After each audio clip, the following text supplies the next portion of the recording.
Are the Montreal Canadiens about to pull off the most audacious heist in modern NHL history? Or are they walking straight into a financial and asset-draining nightmare that could set this franchise back years? Welcome back to the channel. What I'm about to break down for you today isn't just another rumor. This is a legitimate proposal from one of the most respected insiders in hockey, and it involves a name that sends shockwaves through the entire league. We're talking about Sidney Crosby. Yes, that's Sidney Crosby. To Montreal. And folks, this isn't as crazy as it sounds.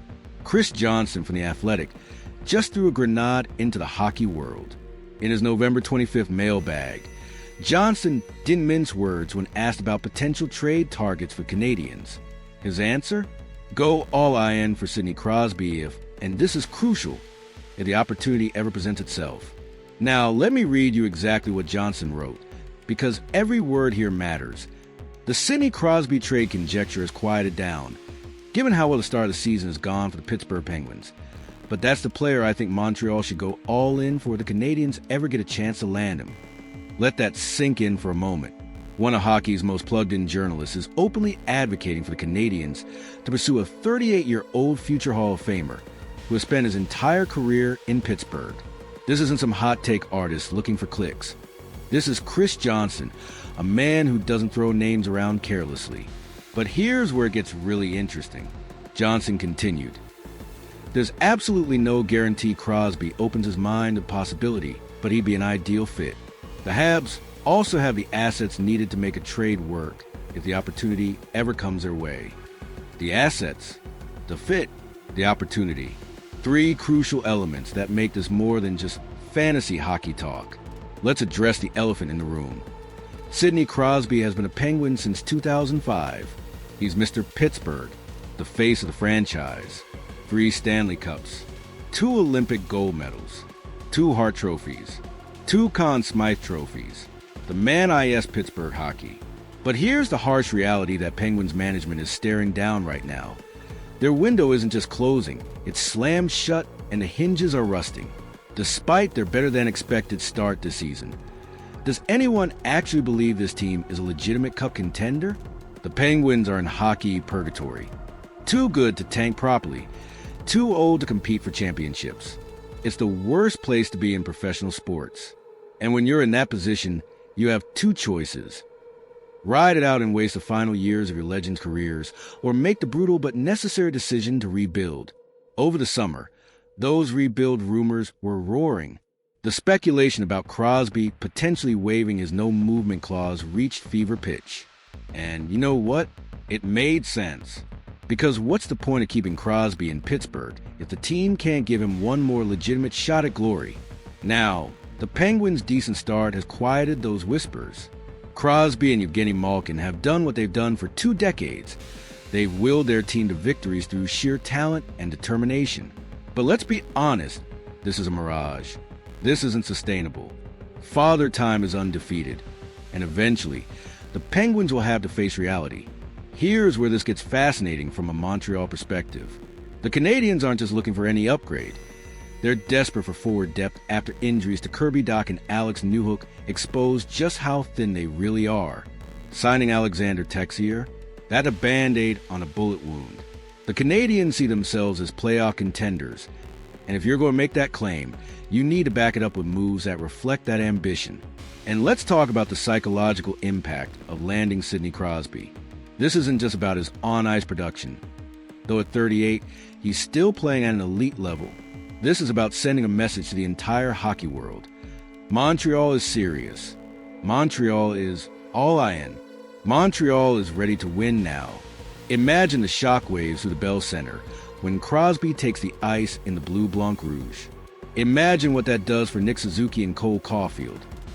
2 young stars who would suddenly have a living legend in the locker room, showing them what championship pedigree looks like every single day. Johnston nailed it when he said Crosby would be an ideal fit. The Canadiens have the French-Canadian connection, the historic franchise prestige, the passionate fan base, and, most importantly, the assets to make a deal happen. Now we get to the uncomfortable part, the price tag. And folks, this is where General Manager Kent Hughes would need to make some soul-searching decisions about the future of this franchise. Johnston mentioned that Montreal has the assets needed to make a trade work. Let's break down what Pittsburgh would realistically demand in return for the face of their franchise. First-round picks. This conversation starts with multiple first-rounders. We're talking at least 2, possibly 3. The Penguins aren't trading Crosby for anything less than a king's ransom, even if he's 38 and has 1 year left on his deal. Top prospects. Here's where it gets painful for Canadiens fans. Pittsburgh isn't just going to accept draft picks. They want ready-made prospects who can contribute immediately or in the near future. Names like Oliver Kapanen would absolutely be in play, but it could go deeper. What about Caden Guhle? What about David Reinbacher? Think about that for a second. Would you trade Reinbacher, a player the Canadiens selected 5th overall in 2023, a potential franchise defenseman, for 1 or 2 years of Sidney Crosby? That's the kind of brutal calculation Hughes would have to make. Additional picks. Beyond the first-rounders, expect Pittsburgh to demand second- and third-round selections. They're going into a full rebuild, and they need to stockpile assets across the board. The total package could look something like this: 2026 first-round pick, 2027 first-round pick, 2026 second-round pick, top prospect, Kapanen or equivalent. Potential roster player for salary cap purposes, that's an enormous price to pay. But here's the counter-argument. It's Sidney Crosby. Even at 38, he's producing at nearly a point-per-game pace. He's a leader. He's a winner. He knows how to elevate everyone around him. Let's talk about the elephant in the room that nobody wants to address. Crosby is 38 years old and under contract for 1 more season after this one. That's it. You're potentially mortgaging significant future assets for, at most, 2 years of production. Now, Crosby isn't your typical 38-year-old. This is a player who has taken care of his body meticulously, who has adapted his game as he's aged, who still competes at an elite level night after night. But the harsh reality is that decline can come suddenly at this age. We've seen it happen to countless legends. What if Crosby signs that extension in Montreal, and then, 6 months later, the wheels come off? What if injuries start piling up? What if the production drops from elite to merely good?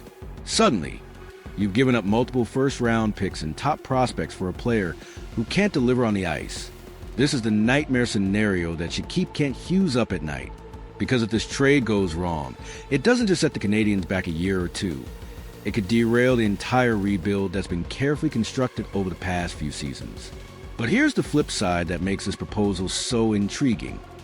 The psychological impact of landing Sidney Crosby cannot be overstated. Think about what it does for the locker room.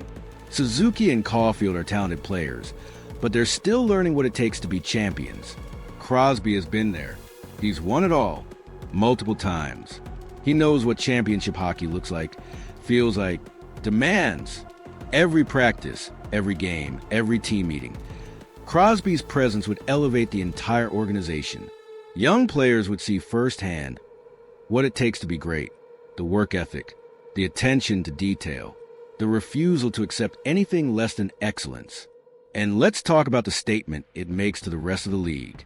For years, the Canadiens have been rebuilding, accumulating assets, talking about the future.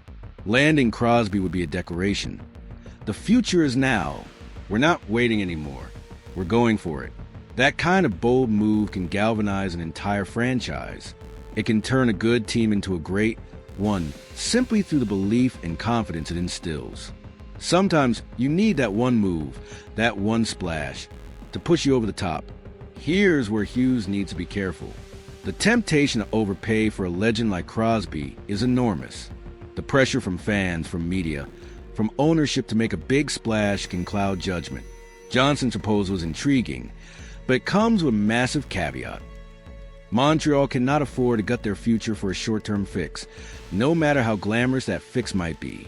Yes, Crosby is special. Yes, he's still elite. But there's a price point where even Sidney Crosby isn't worth it. If Pittsburgh demands Reinbacher and Guhle and multiple first-rounders, Hughes needs to have the discipline to walk away. The Canadiens belong to Suzuki and Caulfield. They're the future. They're the foundation. Crosby would be an incredible addition, but he should be viewed as the final piece of the puzzle, not the entire puzzle itself. If acquiring Crosby means sacrificing so much that the team can't sustain success beyond his tenure, then what's the point? You'd be trading long-term stability for a short-term gamble, and that's a recipe for disaster. Let's pump the brakes for a moment and inject some reality into this conversation. As exciting as the proposal is, there are some major obstacles that make this trade extremely unlikely. Crosby's no-movement clause. Crosby has a full no-movement clause. He controls his destiny completely. Even if Pittsburgh wanted to trade him, even if Montreal offered a king's ransom, Crosby has to agree to waive that clause. And there's absolutely no indication he's interested in leaving Pittsburgh. This is a player who has spent 20 years building a legacy in one city. He's Mr. Penguin. His number will hang in the rafters. He's beloved in Pittsburgh in a way that transcends hockey. Walking away from that, even for a historic franchise like Montreal, is an enormous ask. Pittsburgh's improved play of the Penguins' better-than-expected start has changed the calculus entirely. When they were struggling, the rebuild conversation made sense. But now, management might convince themselves they can squeeze one more playoff run out of this core. That's probably delusional thinking, but it's the kind of thinking that keeps teams in purgatory. As long as Pittsburgh is winning games, they're not trading Sidney Crosby. Period. The price tag, even if Crosby was available and willing to move, the price would be astronomical. We're talking about a trade package that would make the Eichel deal look like a bargain. Is Hughes really willing to pay that price for a 38-year-old with 1 year left on his contract? The smart money says no. The prudent move is to continue building through the draft, developing young players, and making calculated additions that don't mortgage the future. Look, the Crosby to Montreal fantasy is fun. It's exciting. It gets the blood pumping. But let's talk about what the Canadiens should actually do to address their forward depth issues. Target realistic additions. Instead of swinging for Crosby, focus on acquiring second-tier forwards who can provide immediate help without costing the farm. Players on expiring contracts from non-playoff teams. Veterans who can stabilize the lineup without requiring multiple first-round picks. Develop internal options. The Canadiens have prospects in the pipeline. Give them opportunities. Let them grow. Sometimes the best trades are the ones you don't make. Be patient. This team is ahead of schedule in their rebuild. The injuries to Dach and Newhook are unfortunate, but they're not season-ending catastrophes. Sometimes you need to trust the process and not panic into making a desperate move. Save assets for the right move. If Hughes is going to spend multiple first-round picks and top prospects, save them for a younger player who fits the long-term timeline. A 25-year-old star makes more sense than a 38-year-old legend, no matter how great that legend is. So, should the Montreal Canadiens trade for Sidney Crosby if the opportunity presents itself? Here's my take. If, and this is a massive if, Crosby becomes available, if he's willing to waive his no-movement clause, if the price is reasonable, and if he's willing to sign an extension, then yes, absolutely you make that move. But that's a lot of ifs. Too many ifs. The reality is that this trade probably never happens. Crosby stays in Pittsburgh. He retires as a one-team legend. The Canadiens continue their rebuild through more conventional means. But the fact that a respected insider like Chris Johnston is even proposing this tells you something important. The Canadiens are viewed as a team on the rise, a team with assets, a team that's one piece away from being truly dangerous. That's the real story here. Not that Montreal might trade for Crosby, but that they're in a position where such a trade would even make sense. That's progress. That's a franchise moving in the right direction. Hughes has built something special in Montreal. He's accumulated assets. He's drafted well. He's made smart moves. The temptation to cash in all those chips for one big splash must be enormous. But the best general managers resist that temptation. They stay disciplined. They stick to the plan. Sidney Crosby to Montreal makes for incredible headlines. It would be one of the biggest trades in NHL history. It would send shockwaves through the hockey world. But sometimes the best move is the one you don't make. The Canadiens are building something sustainable, something that can compete for years, not just months. Trading for Crosby might give them a short-term boost, but at what long-term cost? That's the question Kent Hughes needs to answer. And based on everything we know about him, he's going to make the smart decision, not the flashy one. What do you think? Should the Canadiens go all in for Sidney Crosby if the opportunity arises? Or should they stay the course and continue building through the draft? Drop your thoughts in the comments below. I want to hear from you. And if you enjoyed this breakdown, smash that like button and let me know what trade scenarios you want to analyze next. This is the kind of story that defines franchises. The Canadiens are at a crossroads. Which path they choose will determine their fate for the next decade. Until next time, this has been your deep dive into one of the most intriguing trade proposals of the season. Stay tuned for more breaking news and analysis.